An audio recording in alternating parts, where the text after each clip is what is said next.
سید سلیمان اشنا څنګه حقیقتونه بیان کړل؟ یو دولت څه مسؤلیت لري او سوله یې څه ده؟ بلخوا بیا د قشرونو او افغانانو سوله څه ډول ده؟ دوی څه ډول سوله غواړي؟ دا زبردست لیکنه ضرور نن تر اخره وګورئ او که مو سوله افغان یوټیوب چینل سبسکرایب کړی نه وي نو د لا ډیرو ویډیوګانو لپاره یې همدا اوس سبسکرایب کړئ.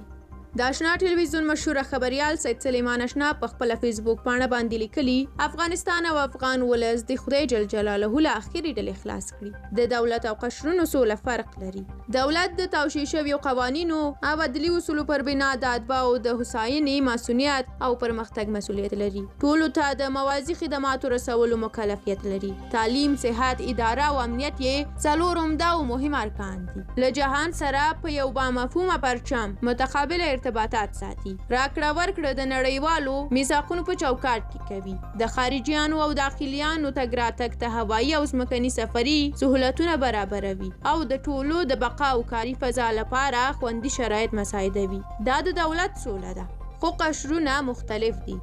یوه طبقه غواړي چې اولادونه یې د عصر مطابق ښاري ژوند کې لوی شي. وړکتون، مکتب، پوهنتون او د کار زمینه ورته مساعده شي. مور او پلار یې لوستي خلک وي او سهار د مامورینو په بس کې دفتر او کار ته لاړ شي او په ماښام کې د خپل همسایه سره چای او نقل وخوري. دوی داسې سوله غواړي. بله طبقه غواړي اولادونه یې د پلار کسب زده کړي. سهار د پلار سره دکان ته لاړ شي، د کار په وخت کې ورسره همکاري وکړي او د پاک رزق په ګټلو ماښام تڼاکي لاسونه کور ته راشي او فامیل او خپلوان یې په شکر او دعاو بل سهار پیل کړي. دوی داسې سوله غواړي. بل قشر سهار مانځه وخت کې غواړي چې غرونو ته د سورګړي لرګیو پسې لاړ شي، ورځ په کروندو کې تیر کړي او اولادونه یې ورته سباناره او غرمه ورته په دسمال کې تړلي توده ډوډۍ د پولي سر ته وروړي. ماښام د خدای شکر ادا کړي او همدا ورته د ژوند سوله ښکاري. خو بیا د دې ترڅنګ یوه طبقه بله هم شته. دا قشر غواړي 2-3 لنګې غواګانې ولري، 3-4 ښځې ولري، 3-4 موټرې ولري، ژرنده، پټی او هر کال 20 منه اپین ولري. دوی د تورو او حرامو پیسو له لارې د ځان په شان خپل او پردي ملګري کوي. قوانین نه مراعاتوي، د غریبو حق خوري، چرس وهي، د خپلو 10 اولادونو نومونه نه پوهیږي، خپلو ښځو ته یوازې د شپې ورځي، همسایه یې د ناروغۍ، بېوزلۍ او رنځ ډک ژوند لري خو خپله هره میاشت هرې ښځې ته 1 کیلو طلا او ګاڼې اخلي. دا خلک ملي مالیات نه ورکوي، په رشوت اداري کارونه خلاصوي، په غلا جعلي اسناد جوړوي او خاصیت کې چالاک، دروغجن، مکار او ظاهرا بیا ځان مسلمان بولي. د پردو د غلطو برنامو وسیله ګرځي. د تعلیم او تمدن کرکه لري. په 10-12 کورونو او میلمستونو کې یې یو کتاب، مجله، ورځپاڼه او علمي اثار سرک نه لګي.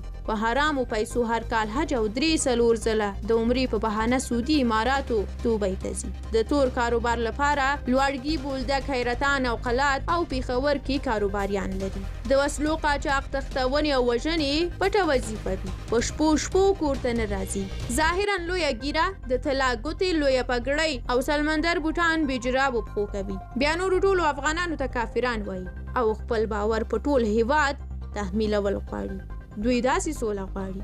درنو لیدونکو، ستاسو له ټولو ملتیا ډیره زیاته مننه. دا لیکنه د سید سلیمان اشنا وه چې موږ له تاسو سره دلته په ویډیویي شکل شریکه کړله. تاسو یې د دغې لیکنې په اړه کوم څه ویل لرئ یا هم تاسو څه ډول سوله غواړئ او څنګه ژوند کول غواړئ، دا ټول په کومنټ کې لیکلی شئ. موږ هم ستاسو نظرونه، کومنټونه په پوره حوصله او دقت لولو. تر بیا بلې ویډیو چې بیا راګرځم، ښه وخت ولرئ.